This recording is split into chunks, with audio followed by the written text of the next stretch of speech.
It's a global business. You have recording artists making millions and millions of dollars, right? Yeah. Well, that industry starts right here in this room.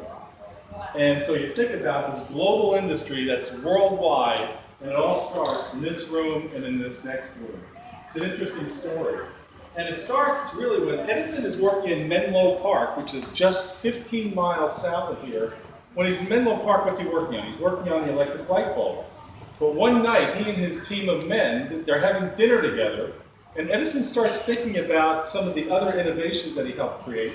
One of those innovations was a little black button that helped to make the telephone more useful. Edison recognized that Alexander Graham Bell's telephone didn't work well. He creates what he calls this carbon button, and he sells that improvement to Graham Bell. Now Graham Bell has a working telephone. So in 1877, December of 1877, Edison is in Menlo Park. He's thinking about this carbon button, and he puts pencil to paper, and he draws out this little piece of apparatus right here. This is the very first phonograph. So he hands this picture to one of his workers and says, go into the laboratory, just get some scraps, build this, let's see what happens.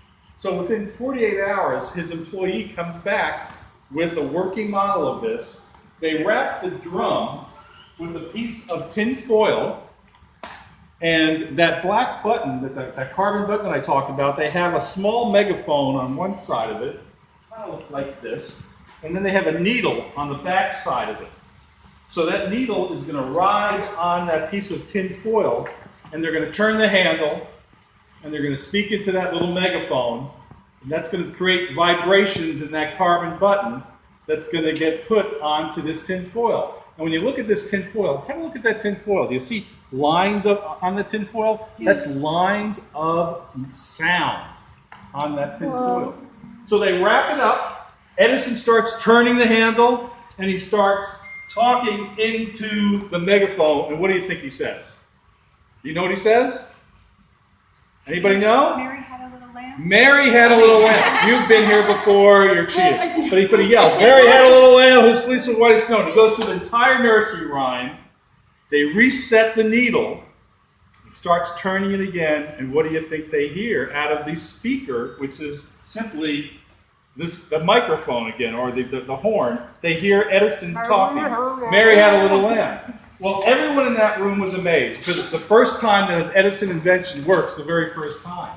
And you have the music industry, the sound recording business created on a cold December night in 1877, but Edison's forced to put it aside because he's working on the light bulb, and his financial backers are pushing him very, very hard to get this light bulb into New York and into the whole infrastructure in New York. So he puts it away for 10 years, and it isn't until he gets to West Orange that he starts working on this whole phonograph again, because his friend and competitor, Alexander Graham Bell, is also working on a phonograph. He calls it the graphophone. Well, that incenses Edison because he feels like this is his baby. This is his favorite invention. He says that until the time he dies. So let me give you an example of this Amarola. Now, the Amarola does not use, here's a little test for the young people. What is this called? A record? Very good. This is called a record. But Edison's not using records at first. He's using this format, which is a cylinder. So he goes from that tin foil that I just showed you to a wax cylinder. So when you go through the displays, you'll see these white wax cylinders. They look like ivory soap. Well, what's the trouble with wax when it's 110 degrees? It starts to melt, starts to get soft. So Edison needs to improve on that recording media because consumers will not want to buy something they can only use 5 times, right? So he finally creates this material. It's called blue amberol. It's made out of celluloid, an organic material that's combined with the chemistry in his laboratory. It's very, very durable. It can be played over 10,000 times. Now Edison has a recording media that people will want to purchase. So he starts working on the phonographs. I have an example of one of those early phonographs right here. This is called an Amarola. This machine uses this cylinder. That carbon button that I talked about is right here. There's a needle attached to that carbon button. And then there's, the horn, or the sound is amplified right here. So you turn the crank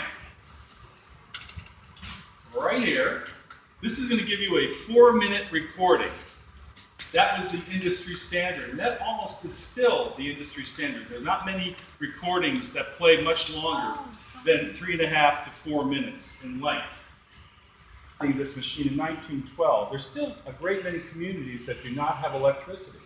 So he's marketing it to the masses, and the masses don't have electricity yet in the rural parts of North America and the world. So it's powered by this internal spring.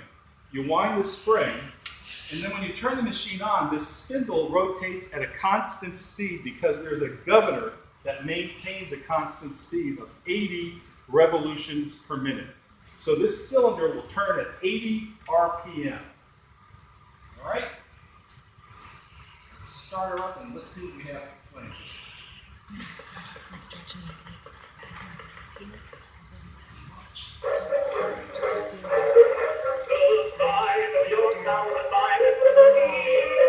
Remember, there's no electricity and there's no volume control.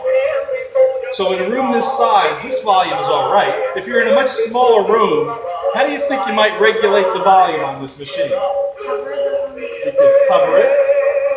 This grate actually comes off, and you can stuff a piece of fabric or a sock into that.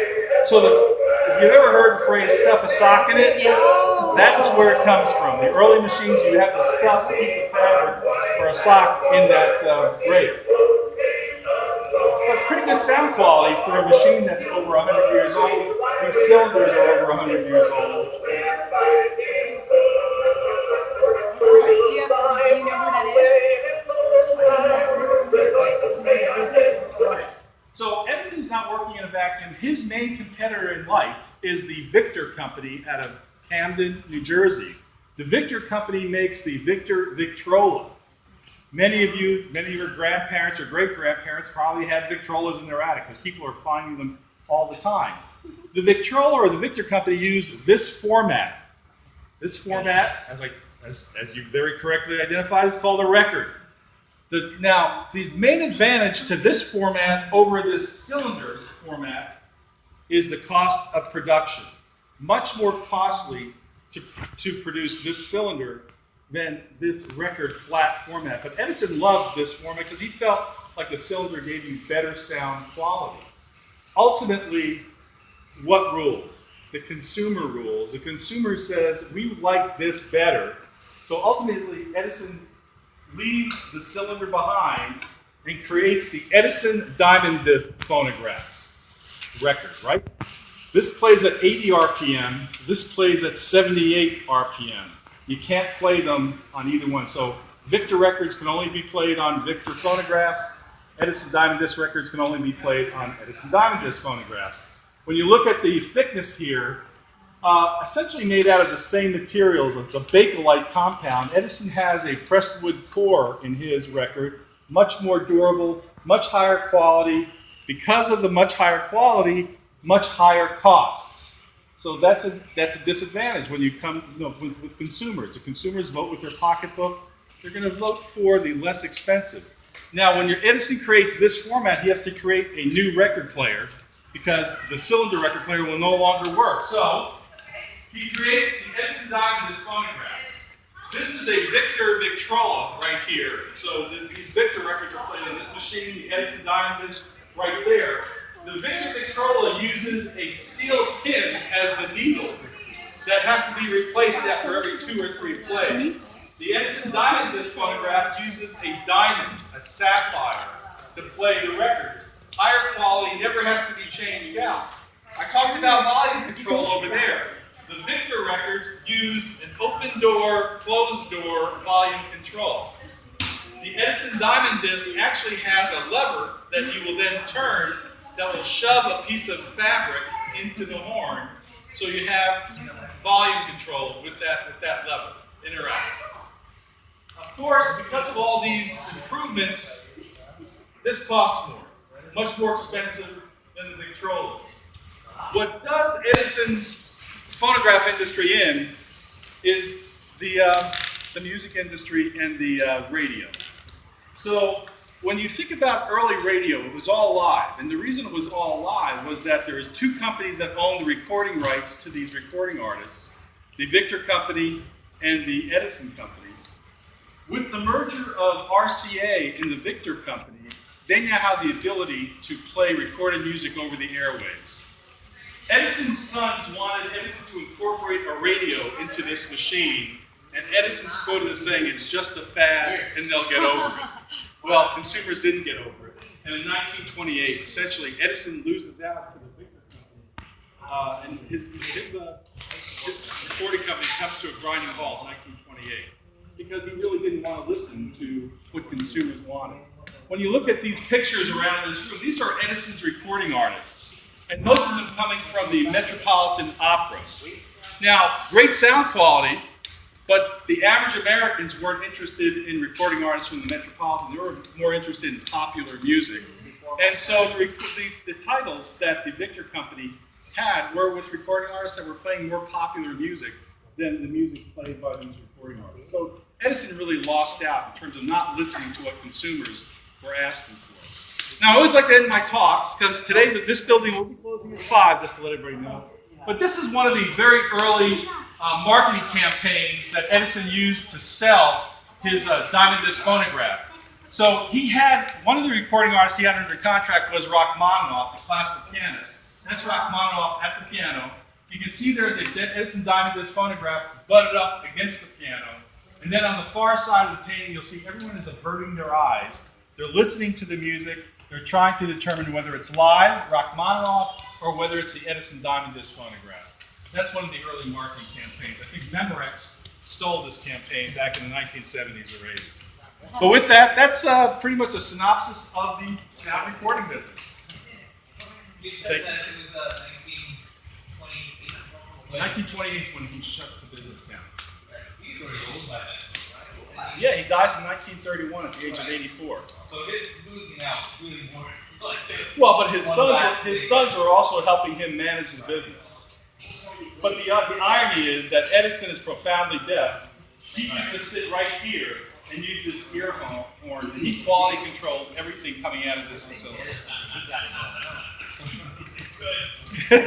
Sounds good to me. Thanks very much for coming in, folks. Thank you.